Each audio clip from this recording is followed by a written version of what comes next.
The practice of mindfulness is quite straightforward. All you need to do is find a place, a quiet room, where you can be alone and relax for 10 or 20 minutes. Some people like to sit on the floor, cross-legged on the floor, others on a chair, on a hard-back chair. One important thing about the sitting is to get your back straight. So this chair I'm in now is not really ideal for practicing mindfulness meditation unless I pull myself forward and straighten my back. Okay, and to do that I'd probably need some cushions behind to help. The choice is entirely yours. The other thing is the eyes. Some people like to close their eyes and practice the meditation. Others do half vision, that is, the eyes are partially open and looking down, like that. Others keep their eyes open. Keeping eyes open presents a little bit of difficulty because it allows distraction, visual distraction from the concentration. But the choice is yours. And all you do is for 10 or 20 minutes you breathe in and out through your nose. And as you breathe in, you concentrate on the sensation of air going in through the nostrils right at the tip of the nose. And then you breathe out, concentrate on the flow of air at the tip of the nose as it goes out. And you do that for 10 or 20 minutes. If you're listening to the recording, then you will be guided on time. If not, some people like to set an alarm or their phone to signify that they have done the required amount of time. Others are just okay to practice and allow the time to be what it is. It's again up to you. And as you practice the breathing and you concentrate on the breath, your mind will wander. It will drift off onto something, maybe a problem, maybe something you have to do. And after a while you will notice and you bring your concentration back onto focusing on the breathing. And your mind will wander again. And you bring it back and concentrate on the breathing. It's a bit like trying to train a puppy to sit and be still.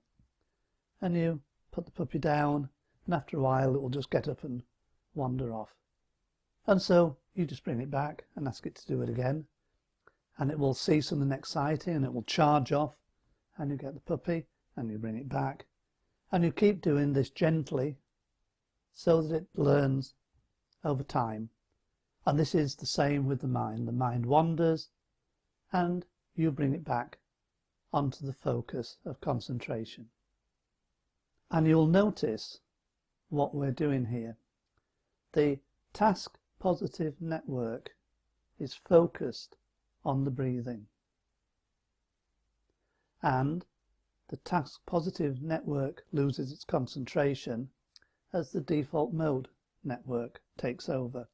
And when we notice, we come back to the focus and the default mode network is shut down. And little by little, we bring the default mode network under control. This has been measured with experienced meditators, and it is shown quite clearly that the activity of the default mode network is significantly reduced.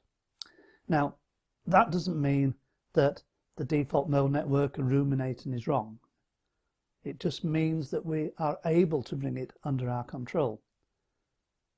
And when we want to reflect and ruminate, we're also doing that under our control at a time we want to do it, and we know that we are doing it.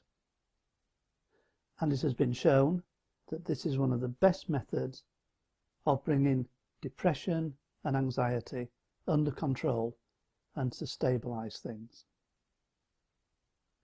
It does not matter how many times your mind wanders. It does not matter how many times you have to bring it back. There is no need to get annoyed.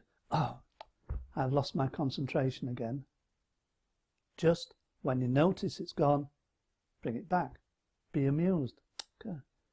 I wandered off onto that. Bring it back. Start by practicing this for 10 minutes twice a day, and after a period of time allow this to extend to 20 minutes. Use the recording initially. If you want, put this onto an MP3 player. The recording is useful because at intervals there's a little bit of instruction which reminds you, if your mind has drifted, to come back and focus on the breathing.